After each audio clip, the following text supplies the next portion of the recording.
Just hours ago, fallen Bakersfield police officer David Nelson was memorialized at Rabobank Theater. Thousands of people who never personally knew Officer Nelson still turned out for his memorial service.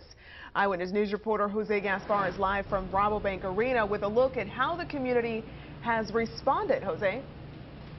Courtney, that is correct. You know, from the very beginning of when we got word that Officer David Nelson had been died while in the line of duty, the public response to his death has been nothing short of overwhelming. A lot of support for his family. Well, today was no different.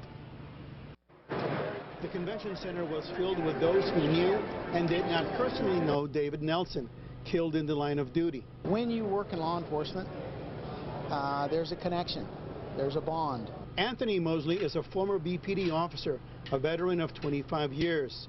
Officer Nelson's death, he says, touches all of law enforcement. There's an old saying that before the grace of God go I. And so what I can tell you is that any one of these men and women in uniform today, anywhere, that could be any of us. Nobody can make any sense out of what happened that day when the young officer lost his life. People wrote their personal message in his memory. We wanted to show the family that even though their son is one person, he touched many people's lives. He will be missed, and we do appreciate his work. Officer Nelson worked for 2 years with BPD. In that short time, he made an impression on young people such as 20-year-old Alfonso Osegueda, who met and went on a ride-along with the young officer. He actually was the one that made me decide, yes, I want to be in law enforcement 100%. He did from as soon as we walked in the vehicle till, the goodbye. It was just like an amazing feeling, you know. And that's pretty much the general feeling of everybody that I spoke with who actually knew David Nelson, describing the kind of guy that he was. He said he had an absolutely zeal for being not just a police officer, but reaching out to the community as well. Now, his family members were also here, but they declined to speak on camera. At the end, BPD Chief Greg Williamson said he was extremely grateful to the community for their overwhelming support. Live in downtown Bakersfield, I'm Jose Gaspar. Now back to you in the studio. Thanks, Jose.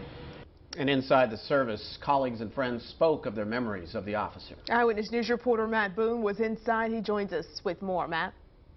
Courtney, it was a somber day across Kern County as Bakersfield mourned the loss of one of their own. Police remembered Officer Nelson as a hero. Each speaker today described Officer Nelson's absolute dedication to the force and the lives around him. Chief Greg Williamson was holding back tears as he spoke of the fallen officer's impressive resume and his commitment to the local community. And despite being from Burbank, he says Officer Nelson, that's why he had so much dedication. He preferred to work the night shift, and on the night of his passing, he was doing what he did best. Searching for those who take advantage of the night, those preying on vulnerable citizens sleeping in their houses, our citizens who feel safe because officers like David Nelson were out there protecting them. It never stopped anything. I think Dave just had a shift change because I'm sure where he's at, he's watching over each and every one of us every day. Officer Nelson's family was in the front row. They were presented with a flag box and a badge shadow box. The Bakersfield Police Department Honor Guard offering the final tribute. Reporting in studio, Matt Boone, Eyewitness News.